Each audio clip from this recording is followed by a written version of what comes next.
Hello, I'm Toby Anstis and I work on Heart and Heart Dance.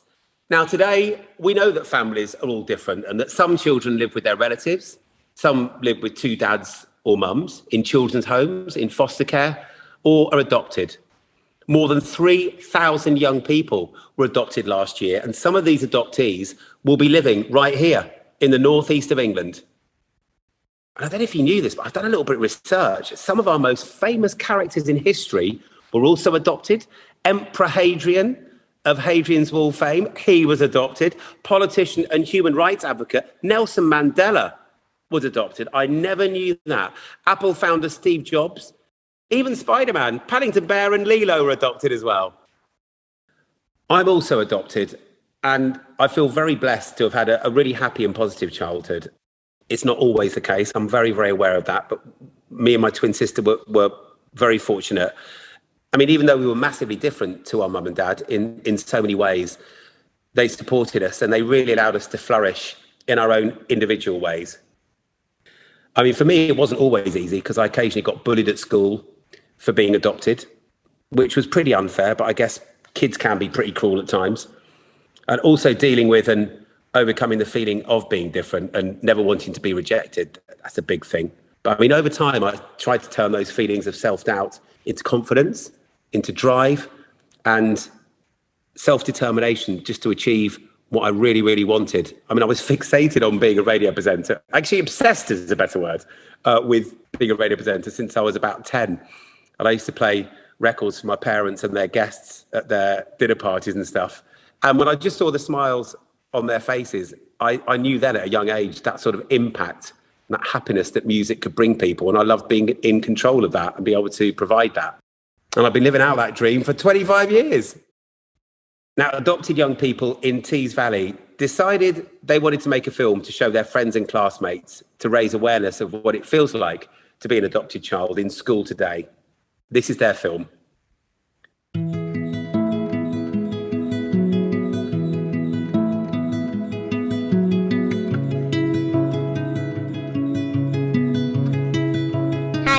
Hi. Hi. Hi. Hi. I am funny, Hardworking. thoughtful, Helpful. and brave. I like to run and do gymnastics. I like doing crafts, like making penguins. I like to go swimming, especially underwater. I wish I could have a pet penguin, because my mum won't buy me one for Christmas. If I had a superpower, it would be super strength so that I could be a footballer or a gymnast. If I had a power, it would be visibility. I'd pick up everyone's food, and they would think it's flying, and then I'd eat it. My grandma was the first person I talked to about being adopted. We have a close relationship as she's adopted herself, so I feel I can talk to her. When my mum first talked to me about being adopted, she just told me what had happened and I didn't think much about it. So I was only little when it happened, so it wasn't a big deal. My parents were the first people that told me I was adopted when I was about 6. And they explained that my brother and sister had a different dad. I just didn't want to talk about it and I still find it hard now. I didn't really take it all in, and it all left me pretty confused. I'm glad that when my mummy told me that I was adopted and explained what had happened, because I was glad I had a much better life than I had before. I don't like talking to my mum about being adopted. I'm alright with it and I don't need to know it again. It gets annoying when they say, you know this happened, you know that happened, again and again and again. I've not talked to many people about it. I did tell a couple of friends, kind of close friends. They didn't say much at the time, but after that they told some other people. I'd prefer them not to tell other people. My friends at school sometimes said, have you been adopted? And I said, yes, I have been adopted. They asked me if I had a different mummy. I said, yes, I do have another mummy. I said, I have a motherly mum and I have a motherly brain. And my mum drank motherly beer when I was in her tummy. But now I had the mama dad I wanted. I just wanted to tell them because they were interested, so I didn't mind and thought I was special. When I was in class 10, when I was talking to my friend, people came in and were like, I didn't know you adopted. And I was like, didn't you? Because I thought everyone knew, but I guess not. I told this one boy, but he spread it around my year group. He told the whole class I was adopted. I was really upset about it. I wanted to walk out the lesson. When I was quite young, I had to tell someone that I didn't necessarily want to tell, and she kept asking questions that I didn't want to answer, like why was I adopted, and who were they? After that, people started to take the mick out of me and called me a German because my birth month is from Germany. The bullying was about me being adopted. After a while, with it being the same person and the same thing every time, it got too much and I punched them. I was always having to explain to people the difference between my real mum and my mum now. It felt really overwhelming. The pressure would sometimes get too much and I would get angry. I would spend a lot of time in welfare and people would stare at me. School can be difficult, especially if they keep talking about your genes. Biology can be a bad thing, especially because it's a sensitive topic. It's hard to explain. You might not know something, for example, about your parents' background, and that's hard. Things like German and science lessons are hard for me.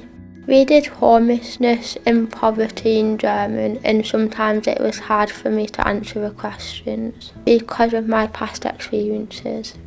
They ask me questions I don't want to answer. Talking about my background in general, like I have a different last name to my brother and sister, and having to explain that was annoying. People will say awful things about being adopted, even teachers. They say stuff like being adopted means that you're no longer wanted. Or they will say it's about domestic abuse, which isn't true. No one has ever said to me bad about being adopted. It would upset me if they did, because being adopted is a very nice thing.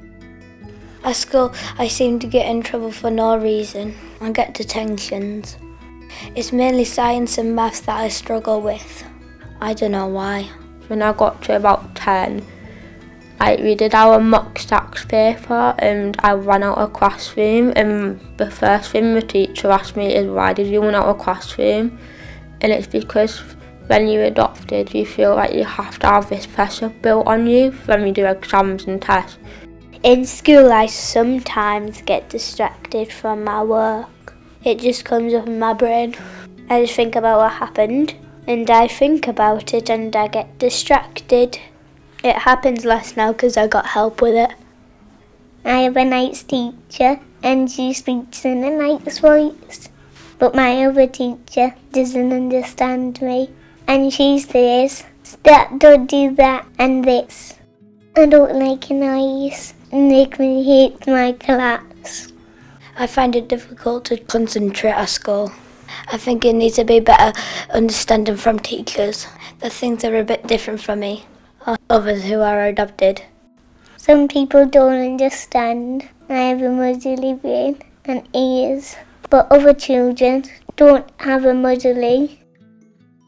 There's only one teacher that really understands me. When I told her I was adopted, she was really supportive. Other teachers shout because I sometimes get distracted. They don't understand. There's a teacher keep putting me on the naughty chart and made me feel bad about myself. It made me worry a lot.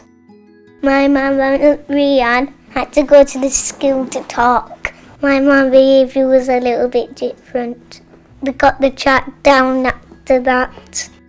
I've only had 2 teachers that have sort of understood me. The good teachers react differently. Once when I got in trouble, she didn't really shout at me like the others. She just sort of talks to me. Teachers shouldn't shout. It makes people feel bad about themselves. The other teacher I like has a dog. And he brings it in and we can stroke him and it makes me feel better. I think he likes me because I'm calm and I don't crowd him like everyone else. About 5 years ago, I had to have a therapist. She didn't seem to know how to work with a child my age. She made me put stones in sand, which is something that a 5 or 6 year old child would do, and I didn't feel she helped me. My mum talked to some people at school and I got into a special base, which is for people who need help at school. I think teachers should be trained better about what they can do for students who are struggling. There should be more awareness about what goes on in adopted children's life. What really helps is the blue card. When I get angry, I can use the blue card to leave class and go to base. I can take a breather there, have a time out. I definitely think it's important that students should be able to get out of lessons if they need to. I'm not saying you should be allowed to leave just because you're bored, but if a sensitive topic is being spoken about, you should have the option. Also, it would be good if teachers could warn people what the lesson is about before it starts. The base is a good thing. It's important for me because it's a place where people understand what's going on. I can talk if I need it. Teachers don't really understand, but the people there do. I feel like being adopted is none of the teacher's business. They should respect people's privacy. Don't make people talk about it if they don't want to. If I was to talk to another young person who was being adopted, I would tell them if they're not ready to talk to anyone yet, they should try writing it down. I would say be careful who you trust and try to ignore the bullies. Just block them out. I'd probably say if they're having a hard time, don't feel pressured to keep the standard that you've already been working at. Always tell the person who you trust at school if someone is bullying you, as no one should be bullied or afraid to go to school. Now, the main thing we want you to think about is no matter who we are or what kind of family we live in, how can I show kindness and respect and acceptance to everyone in school? For me, talking about everything has been so important. If you've got any questions, ask a family member or your teacher, and they can follow the links after this film for extra support, guidance, and advice.